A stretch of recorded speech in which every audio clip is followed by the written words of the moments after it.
سلام به همه شنوندگان و بینندگان عزیز. من سارا هستم و دوباره با یک موضوع بسیار جالب مهمان خانه های شما شدیم. و من ابراهیم هستم. خیلی خوشحالیم که امروز همراهتان هستیم. این اولین قسمت از برنامه ماست.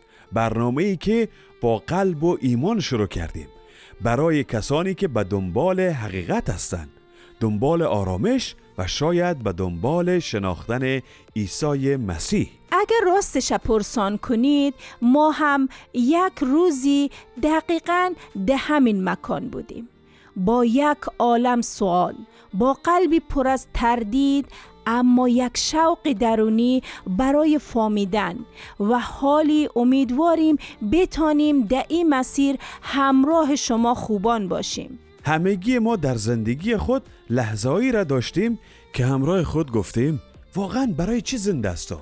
چرا اینقدر خسته هستم؟ چرا هیچ چیز مرا راضی نمیکنه؟ یگان وقت دردهایی داریم که حتی نمیتونیم او را بر کس بگوییم و بعضی وقتها ما بین تمام ماندگی های دنیا یک صدای آرام از ته قلبمان میآید که میگه یک چیزی کمه، یک چیزی هنوز پیدا نشده. ما در این برنامه نمیخواهیم کسی را مجبور کنیم که باور خاصی داشته باشه. فقط میخواهیم با هم فکر کنیم. میخواهیم از یک سوال ساده ولی عمیق شروع کنیم. عیسی کیست؟ شاید برای یگان افراد عیسی فقط یک شخصیت تاریخی باشه، یا یک پیامبر، یا یک استاد مهربان. اما مسیحیت یک ادعای بزرگی داره که عیسی یک نجات دهنده بود. او برای ما آمد، برای ما مرد و دوباره زنده شد.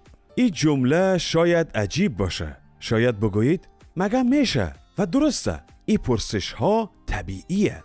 ولی بیایید با هم بشنویم که خود عیسی مسیح درباره خودش چی گفته. من راه راستی و حیات هستم. هیچ کس نزد پدر نمی آید بجز به واسطه من. یوحنا 6 آیه 14. یعنی چی که او راه هسته؟ یعنی او فقط راه را نشان نمیده، یعنی او خودش راه و راستی است.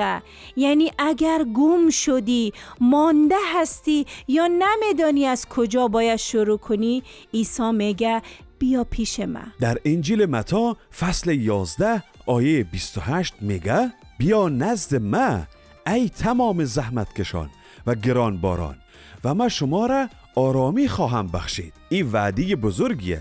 نه اینکه مشکلات از بین میرن، ولی قلبت آرام میشه، چون دیگه تنها نیستی. ما با شما در این مکان هستیم تا این سفر را با یکدیگر طی کنیم، قدم به قدم، قسمت به قسمت، نه با قضاوت، نه با زور، بلکه با دعوت به فکر کردن، دعا کردن و شناختن. پس اگه این حرفا برات آشناسته یا شاید تازه است ولی دلت را لمس کرده، دعوتت میکنیم که همراه ما باشی.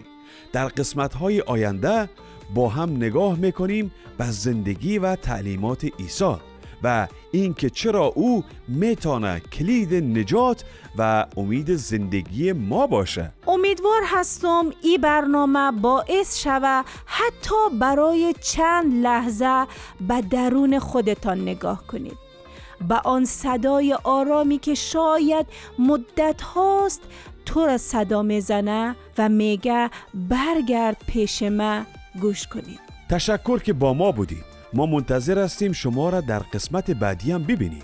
تا او زمان با دعا و امید در آغوش فیض خداوند باشید.